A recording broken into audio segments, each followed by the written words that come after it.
So here we are, longfield. Target today, hopefully, will be a ray, very slim chance to none, off our coastline, as well as flounder. Now I'm looking to target the bigger flounder, so the rig I'm going to be using is slightly different compared to your normal standard stuff, which generally would be a 2-hook flopper.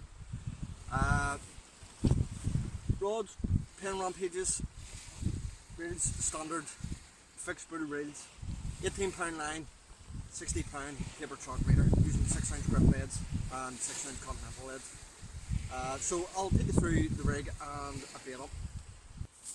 So I have a few different baits with us here today. We have black lug, blue lug, sardines, bluey, squid, mackerel, ragworm. Tried a little bit of everything, prawns. You never know really on the day what fish you're going to take. So I'm using an up and over rig for the rays with a single 4.0 Sukuma Manta. Like I said, it's a bit of a rarity to get a ray from our coastline, so you just never know. You just have to put a bait in the water and just hope for the best. So I'm just going to take you through a bait up of sardine and bluey and how it is that I personally like to bait up for rays, hush, conger. Conger, you can just strap it straight to it, it doesn't really matter. So I have a fillet of bluey here, fillet of sardine. Just going to cut this in half. And then cut it in half again, long ways. That's fine.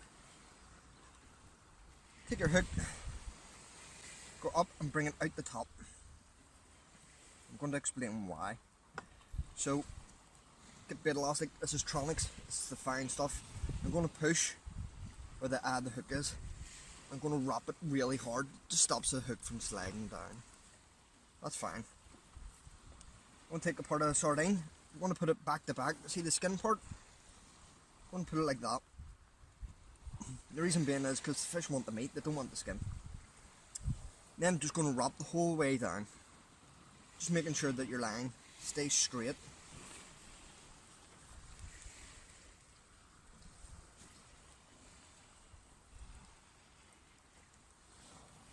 The general rule of thumb, the size of your finger, a big finger, you want a big bait, generally finger size. Now you can make them bigger, rays have big mouths.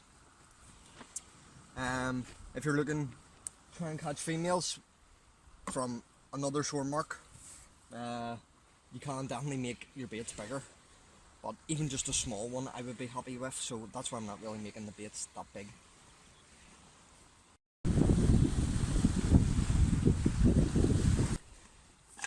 I'm going to take you onto my flounder rig now. Once again, it's an up and over rig. Now generally, I wouldn't really use a panel.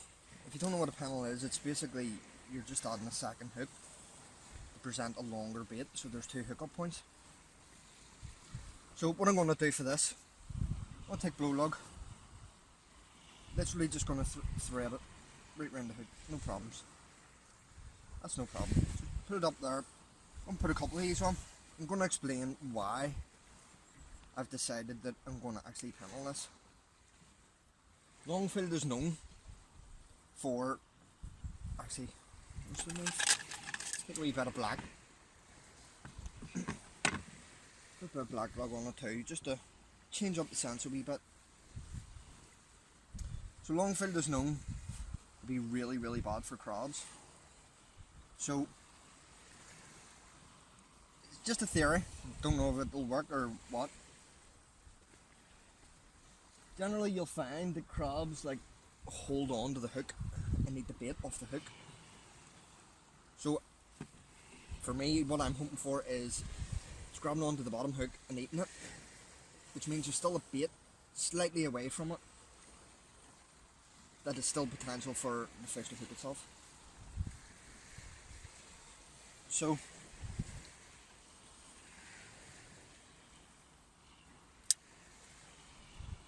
that's going to be the bait. Now let me just pull this other hook down. The reason I'm using up and over rigs as well is because you can make the hook snoot really long flowing traces. What do you do there? Slide that down a wee bit, give it a couple of winds around, pull it down, hook it back through. There you go, 2 hook points. Now, I'm going to give you a wee tip. silicone attractors. They seem to become like some big massive craze. And one here is moon glow. This is just something I like to do. Now you don't need to use I'll just use a knife. Take a small slice off it. See that as if it's easy. This wee bit of a tractor. Let's re-put it over your hook point. But push it right down past the barb. Just like that. And what I've found is it just helps keep the worm from sliding back over the hook, or the point of the hook, so you don't mask it. So it'll just stay like that there, not bother the fish. Actually, I've had fish take it more often whenever it's like that. Maybe it is because the bait is presented a lot better. I'm not too sure. But there you go. There's a bait up for the flounders. And like I said, crabs could be eating away at the worm down here. You still have another hook point up here that you have potential for a flounder or anything else that's sort of floating about up here.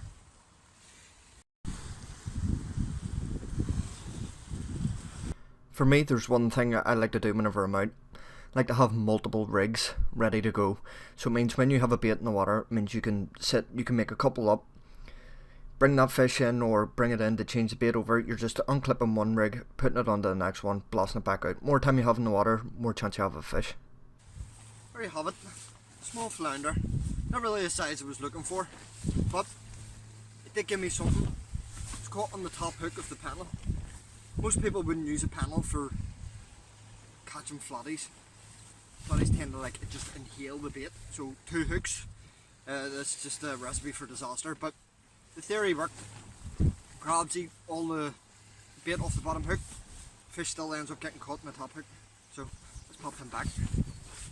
A lot of the time in the Northern Irish coastline it can be quite difficult to actually catch anything.